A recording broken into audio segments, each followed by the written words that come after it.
Olá gente, hoje nós vamos começar o nosso vídeo sobre o livro de Números e esse é o penúltimo livro da série Pentateuco. O próximo será o livro de Deuteronômio.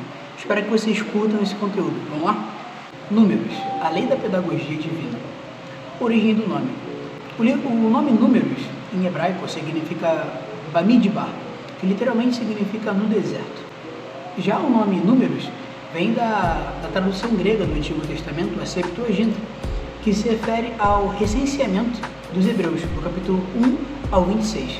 O livro de Números começa com Deus mostrando a sua misericórdia e a sua fidelidade ao povo, mesmo quando os hebreus são rebeldes e não obedecem às suas leis. A história do livro explica como os hebreus chegaram à terra de Canaã. Ele continua os eventos do livro de Êxodo e Levítico, conectando as leis dadas no Sinai com a chegada à Terra Prometida. O livro de Números também mostra Deus treinando os hebreus no deserto.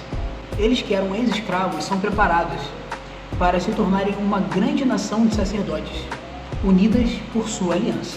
Deus usou as dificuldades do deserto para preparar aquele povo para as batalhas que enfrentariam na Terra Prometida, organizando-os como um exército. Durante cerca de 40 anos no deserto, Deus estabeleceu um pacto com os hebreus. Deu a Moisés a lei e o modelo do tabernáculo e instruiu sobre o conteúdo do livro de Levíticos. Os hebreus são preparados para continuar a jornada à Terra Prometida, a partir do Monte Sinai. Deus mandou Moisés contar todos os homens aptos para a guerra, números 1, do 2 ao 3. Após 19 dias, o povo partiu para Cades Barneia, números 10, 11. O censo serviu para organizar um exército habilidoso. Rolf destaca que o livro de Números narra a peregrinação dos hebreus e as leis que deviam seguir. Em Números, o povo da aliança pratica a lei recebida, aprendendo com suas experiências no deserto. Números mostra o fracasso dos hebreus em obedecer e seguir os planos de Deus. Mesmo às portas da Terra Prometida, ainda se viam como escravos dependentes, rejeitando a fé e lembrando com saudade do Egito. Sem fé, vagaram pelo deserto cerca de 48 anos, como resultado de sua rebeldia. O livro também registra a rebelião dos hebreus em Cádiz e seus 39 anos de julgamento no deserto. Deus então conduziu uma nova geração de hebreus pelas planícies de Moabe, à margem do Jordão, opostas à região de Jericó e à Terra Prometida. Os capítulos 22 e 25 narram a história e a missão do profeta Balaão. Rolf afirma que Balaão era um profeta pagão e não hebreu, e seus métodos religiosos não condiziam com os praticados pelos hebreus.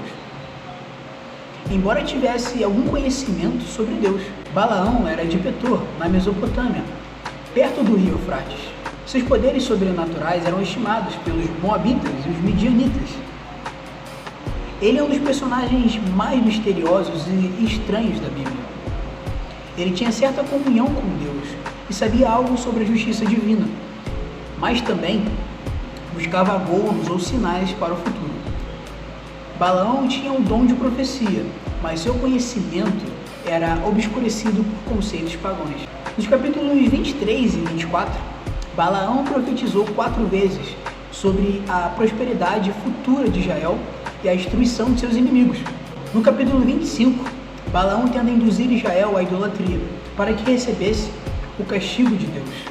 Ele trama com Balaque para alcançar seu objetivo. Balaão representa os profetas, que se corrompem e usam de seus dons para garantir prazeres e facilidades para si.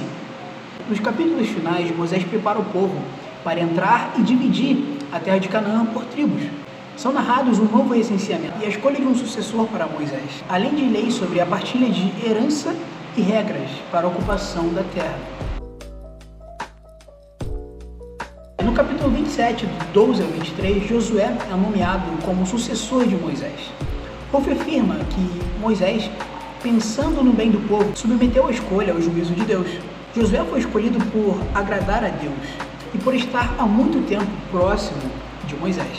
O capítulo 31 retrata a guerra contra Midian, ordenada diretamente por Deus. O capítulo 32 apresenta a divisão da Transjordânia, onde algumas tribos pediram a Moisés a partilha antecipada de terras por necessidades materiais. A terra ocupada não tinha proteção natural, então era muito comum povos inimigos tentarem invadir. Então essas tribos precisavam da intervenção das demais tribos para que esses inimigos não invadissem suas terras. Os capítulos 33, 50 e 36, 13 detalham as ordens para a ocupação de Canaã, pois a posse da terra estava próxima.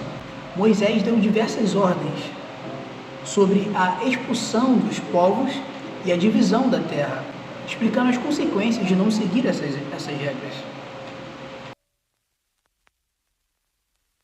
Segundo Gazi, o livro de Números aborda duas gerações de hebreus. A primeira que saiu do Egito e a segunda que tomaria posse da terra prometida. Esta última geração está bem acostumada com Deus. O livro de Números é atribuído a Moisés. A composição data do período após a peregrinação do deserto e antes da morte do mesmo, ali por volta de 1406 a.C. O próprio livro de Números se refere a Moisés registrando os eventos em Números 32, 2. Mas alguns acreditam que alguém após a morte de Moisés, alguém próximo, talvez Josué, tenha feito as adições posteriores. Segundo Gazi, o livro de Números segue o princípio estabelecido em Gênesis, avançando na história linearmente e seguindo em ciclos.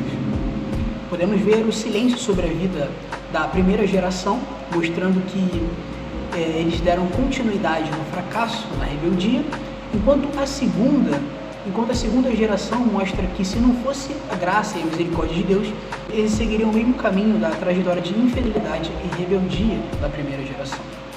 Bom, com isso nós encerramos esse nosso vídeo sobre o livro de Números. Espero que você tenha gostado e é isso. Tamo junto!